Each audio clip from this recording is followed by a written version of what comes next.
இப்பதான் உழைச்சி களைச்ச மாதிரியே இருக்கு. அத்தை ரெடியா இருங்க, அலப்பறை கொடுக்க நான் தயார். அப்பா என்ன டயர்டா இருக்கு.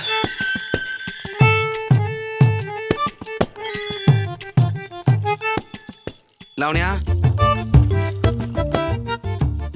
எங்க போயிருந்தீங்க? சாப்பிட வருவீங்கன்னு எவ்வளவு நேரம் காத்திருந்தேன் தெரியுமா?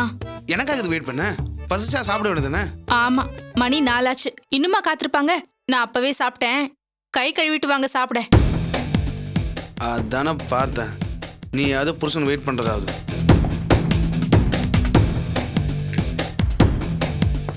லாவண்யா, எனக்கு சாப்பாடு வேணாம். என்னாச்சு? ஏன் வேணாங்கிறீங்க?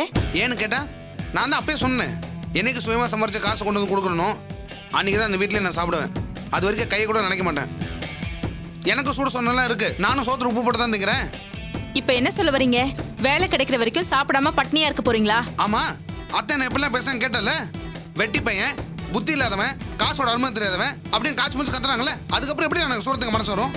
ஐயோ, அம்மா ஏதோ கோவத்துல ஆத்திரப்பட்டு பேசினாங்கன்னா அதை போய் பெருசா எடுத்துக்கிட்டு. இல்ல இல்ல, அத்தை ஆத்திரத்தை பேசினாலும் அர்த்தத்தோட தான் பேசிருக்காங்க. பட்னி கிடந்தா தான் எனக்கு அறிவு வரும், புத்தி வரும், சூடு சொன்னாலும் வரும்.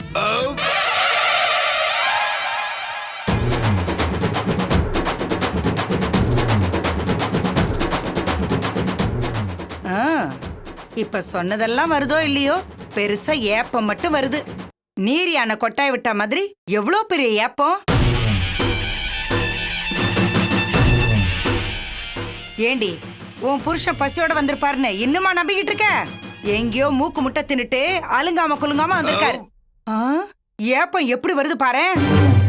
பிசாசு எதை பண்ணிட்டு தான் கரெக்டா கண்டுபிடிக்குது பாரு.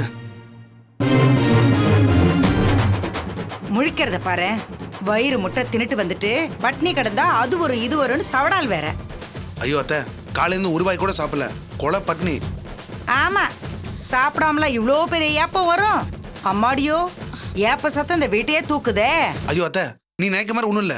இது வெறும் பசி ஏப்பம், அவ்வளவுதான். அது பசி ஏப்பமா ருசி ஏப்பமான்னு ஆளை பார்க்கும் போதே தெரியுது. பீப்பாயாட்டம் வயிறு, சிப்பாயாட்டம் மிடுக்கு.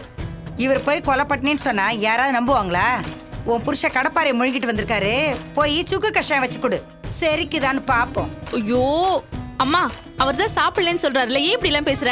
அங்க பாரு எப்படி களைச்சு போய் வந்திருக்காருன்னு. ஆமாடி, நல்லா தின்றதெல்லாம் தின்னுட்டு தலையை களைச்சு விட்டுட்டு வந்தா தின்னதெல்லாம் ஆயிடும் பாரு. இவரு இமயமலை பேத்து கொண்டு வந்திருக்காரு, அப்ப ரொம்ப களைப்பாதான் இருக்கும். போய் சோத்தியம் போட்டு விசிறு எடுத்து வீசு. ஏன்டி இப்படி துப்பத்து போய் பழைக்கிறீங்க? வேலை தேட வழி இல்லைனாலும் நடிக்கிறதுல ஒன்றும் குறைச்சல் இல்லை. இதுல காட்டுற திறமைய அதுல காட்டினாலும் அது நாளுக்கா சம்பாதிக்கலாம்.